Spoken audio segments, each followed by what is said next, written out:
আসসালামু আলাইকুম। Ideal school কর্তৃক আয়োজিত অনলাইন ক্লাসে নবম দশম শ্রেণীর বিজ্ঞান বিষয়ের ষষ্ঠ অধ্যায় পলিমার এই অধ্যায়ের সেকেন্ড ভিডিও। এই ভিডিওটি তৈরি করা হচ্ছে দশম শ্রেণীর শিক্ষার্থীদের জন্য। আমরা এই ভিডিওতে আলোচনা করব হচ্ছে তন্তু বা সুতা এবং কি তন্তুর বৈশিষ্ট্য ও ব্যবহার নিয়ে।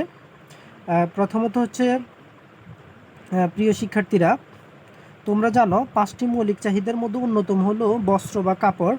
এই এই বস্ত্র আমাদেরকে শীত থেকে রক্ষা করে, শীতের হাত থেকে রক্ষা করে। আমরা বস্ত্র দিয়ে সুন্দর পোশাক তৈরি করি। কাপড় চোপড় আধুনিক সভ্যতার একটি গুরুত্বপূর্ণ অংশ।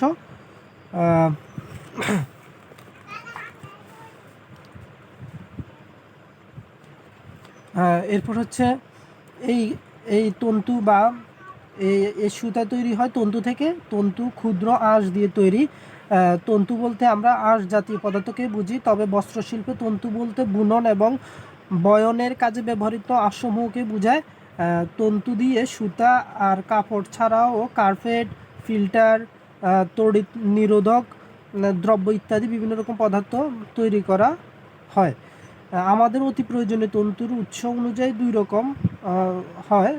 সুতি কাপড় তৈরির জন্য তুলা, কটন, পাট, লিনেন, রেশম, পশম, উল, সিল্ক, আসবেস্টস, ধাতব তন্তু ইত্যাদি এগুলো প্রকৃতিতে পাওয়া যায়। এগুলোকে আমরা প্রাকৃতিক তন্তু বলি। অন্যদিকে পলিস্টার, রেয়ন, ড্যাক্রন, নাইলন ইত্যাদি যেগুলো বিভিন্ন পদার্থের রাসায়নিক বিক্রিয়া দ্বারা কৃত্রিম উপায়ে তৈরি করা হয়, এগুলোকে কৃত্রিম তন্তু বলা হয়।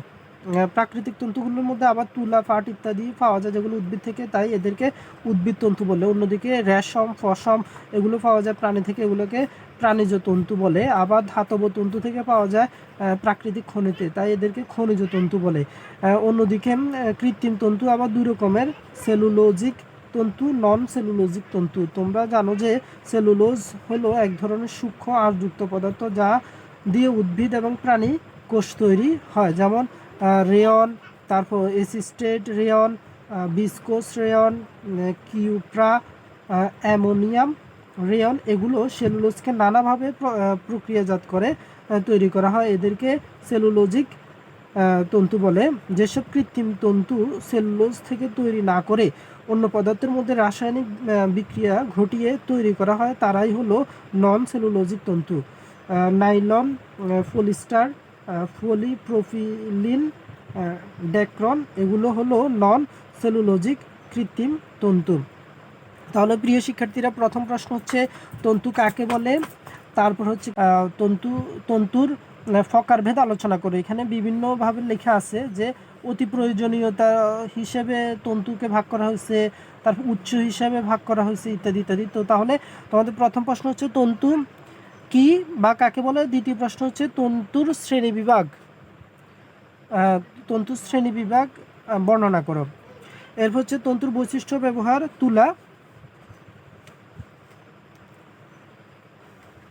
তুলা গরমের দিনে আমরা সুতির পোশাক পরতে স্বাচ্ছন্দ্য বোধ করি। প্রাকৃতিক উদ্ভিজ্জ তন্তুর মধ্যে প্রধান হলো সুতা। অণুবীক্ষণ যন্ত্রে নিচে সুতির তন্তুকে অনেকটা নলের মতো দেখায়। নলের মধ্যে যে সরু পদার্থটি থাকে তা প্রথম অবস্থায় লুমেন নামক পদার্থে পূর্ণ থাকে, পরে আঁশগুলো ছড়িয়ে নেওয়ার পর রোদের প্রভাবে শুকিয়ে যায় এবং নলাকৃতি তন্তুটি ধীরে ধীরে চ্যাপ্টা হয়ে ক্রমে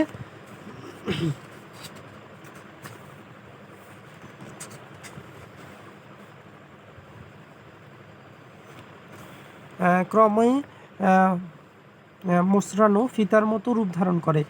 এই ফিতার মতো সুতির অংশে 100 থেকে 250টি পর্যন্ত ফাঁক বা মোচড় থাকে। এখানে সুন্দর করে একটি চিত্র দেওয়া আছে, দেখো। অণুবীক্ষণ যন্ত্রের নিচে সুতি তন্তু, মূল দেওয়াল, গৌণ দেওয়াল, এরপর হচ্ছে লুমেন যেটা মধ্যখানে থাকে, এরকম করে ফাঁক দেওয়ানো থাকে। সুতি দিয়ে আসলে বস্ত্র তৈরি করা হয়। এরপর হচ্ছে রেশমটা তৈরি করা হচ্ছে রেশম পোকা থেকে, রেশম বা পলু পোকা থেকে। তো রেশম মূলত ফাইব্রেয়ন নামের এক ধরনের প্রোটিন জাতীয় পদার্থ। প্রাকৃতিক প্রাণীজ তন্তু থেকে রেশমের শক্ত এবং দীর্ঘ হয়। রেশম দিয়ে আমাদের রেশমি বা সিল্কের কাপড় তৈরি করা হয়। এরপর হচ্ছে কি পশম। পশমটা হচ্ছে শীতপ্রধান দেশে ব্যবহার হয়। পশমটা হচ্ছে নমনীয়তা, স্থিতিস্থাপকতা, কুঞ্জল প্রতিরোধের ক্ষমতা, রং ধারণ ক্ষমতা, এগুলো হচ্ছে উল বা পশমের উল্লেখযোগ্য বৈশিষ্ট্য। এই তন্তুর মাঝে ফাঁকা জায়গা থাকে যেখানে বাতাস আটকে থাকতে পারে।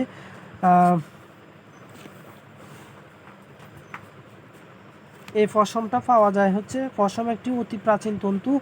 বিভিন্ন জাতের বেড়া বা মেষের লোম থেকে পশম উৎপন্ন হয়। প্রায় 40 জাতের মেষ থেকে 200 ধরনের পশম তৈরি করা হয়। জীবন্ত মেষ থেকে লোম সরিয়ে যে পশম তৈরি করা হয় তাকে বলে প্লিজ উল। মৃত বা জবাই করা মেষ থেকে যে পশম তৈরি করা হয় তাকে বলা হয় ফুলড উল। মানুষের চুল ও নখের যে প্রোটিন থাকে অর্থাৎ ক্যারাটিন, সেটি দিয়ে পশম তন্তু গঠিত। পশমের মধ্যে আলপাকা, মোহেরা, কাশ্মীয়, ভিকুনা ইত্যাদি উল্লেখযোগ্য।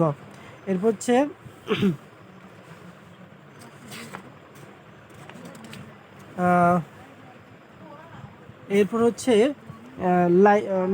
নাইলন। কৃত্রিম নন সেলুলোজিক তন্তুর মাঝে নাইলন সর্বপ্রধান। সাধারণত এডিফিক অ্যাসিড এবং হেক্সামিথিলিন ডাইএমিন নামক রাসায়নিক পদার্থের পলিমারকরণ প্রক্রিয়ার মাধ্যমে নাইলন তৈরি হয়। নাইলনকে প্রধানত দুই শ্রেণীতে ভাগ করা যায়, নাইলন 66 এবং নাইলন 6। নাইলন খুব হালকা ও শক্ত, ভিজলে এর স্থিতিস্থাপকতা দ্বিগুণ হয়। এটি আগুনে পোড়ে না, তবে গলে গিয়ে বোরাক্স বিডের এর মতো স্বচ্ছ বিড গঠন করে। কার্পেট, দড়ি, টায়ার, প্যারাশুটের কাপড় ইত্যাদি তৈরি করতে নাইলন ব্যবহৃত হয়। এরপর হচ্ছে রেয়ন। কৃত্রিম তন্তুর মধ্যে রেয়ন হলো প্রধান এবং প্রথম তন্তু। উদ্ভিজ্জ সেলুলোজ ও প্রাণীজ পদার্থ থেকে রেয়ন তৈরি করা হয়। 3 ধরনের রেয়ন, এক হচ্ছে ভিসকোজ, কিওপ্রামোনিয়াম এবং এসিটেট। এগুলো সুন্দর, উজ্জ্বল, মনোরম, অভিজাত এবং আকর্ষণীয় নয়। এগুলো মোটামুটি টেকসই। লঘু অ্যাসিডের সাথে তেমন কোনো বিক্রিয়া করে না, কিন্তু ধাতব লবণে রেয়ন সহজে বিক্রিয়া করে। অধিক উত্তাপে রেয়ন গলে যায়, তাই রেয়ন কাপড়ে বেশি গরম ইস্ত্রি ব্যবহার করা যায় না। তো প্রিয় শিক্ষার্থীরা, তোমাদের এরপরে 3 নম্বর প্রশ্ন থাকবে হচ্ছে তুলার বৈশিষ্ট্য ও ব্যবহার লিখো। 4 নম্বর প্রশ্ন হচ্ছে রেশমের বৈশিষ্ট্য ও ব্যবহার লিখো। 5 নম্বর প্রশ্ন হচ্ছে পশমের বৈশিষ্ট্য ব্যবহার। 6 নং প্রশ্ন হচ্ছে নাইলনের বৈশিষ্ট্য ব্যবহার, এবং 7 নং প্রশ্ন হচ্ছে রেয়নের বৈশিষ্ট্য ব্যবহার। এই এতটুকু তোমাদের পড়া থাকবে, লিখা থাকবে। তোমরা সুন্দর করে বিজ্ঞান হ্যান্ডনোট খাতায় আলাদা একটা খাতা বানাবো, ওই খাতা লিখবা। তো প্রিয় শিক্ষার্থীরা, ধন্যবাদ তোমাদেরকে। লিখে ছবি তুললে আমার পার্সোনাল ইমোতে পাঠাবা। আল্লাহ হাফেজ।